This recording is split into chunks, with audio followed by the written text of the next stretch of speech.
என்னன்னாவது சொல்லு. கங்கா கங்கா நில்றி. கங்கா ப்ளீஸ் கங்கா என்னன்னாவது சொல்லு கங்கா. கங்கா நான் உங்ககிட்ட தான் பேசிக்கிட்டு இருக்கேன். கங்கா ஹேய் நில்றி. என்ன நீ பாட்டுக்கு உன் இஷ்டத்துக்கு ஆடிட்டு இருக்க? என்ன நடந்துச்சுன்னு முதல்ல சொல்லு. சொன்னதானே எனக்கு தெரியும். வராளே உங்க அப்பாவோட பிரின்சஸ், உங்க தங்கச்சி, அவகிட்ட கேட்டுக்கோங்க. வைஷு என்னாச்சு? எதுக்கு வீட்டை விட்டு கிளம்புறன்னு சொல்லி கிளம்பிட்டு இருக்கா?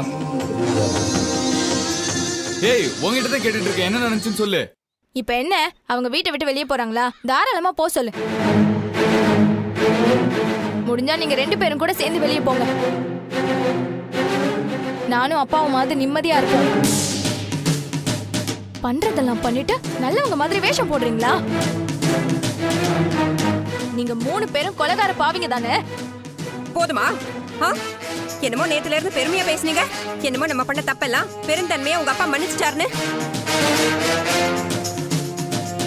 அத்தனையும் நடிப்பு. அவர் நம்ம கிட்ட மன்னிச்ச மாதிரி நடிச்சிட்டு இப்படி தூண்டி விட்டுருக்காரு. அதான் இவ வந்து இங்க இப்படி பேசுறா. அண்ணே உங்க 2 பேருக்குள்ள என்னதான் பிரச்சனை? என்ன நடந்ததுன்னு தயவு செய்து சொல்லுங்க. காலையில உங்க அப்பா டிஃபன் கூட சாப்பிடாம அவசரமா வெளியே கிளம்பிட்டு இருந்தாரு. நான் மனசுல எதுவுமே வச்சுக்காம வெறும் வயித்தோட போகாதீங்க மாமா, காஃபியாவது குடிச்சிட்டு போங்க அப்படின்னு காஃபி போட்டு எடுத்துட்டு வந்தேன். அப்ப இவ வந்து என்ன சொன்னா தெரியுமா?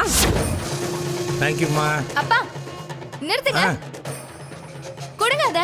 உனக்கு வேணா இன்னொரு காஃபி குடிச்சு சொல்றேம்மா. குடிங்க.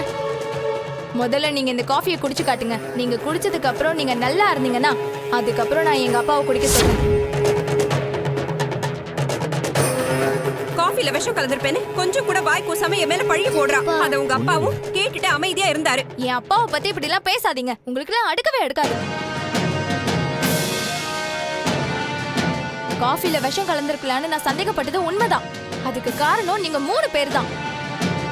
நீங்க 3 பேரும் கொலைகார பாவிங்க தானே?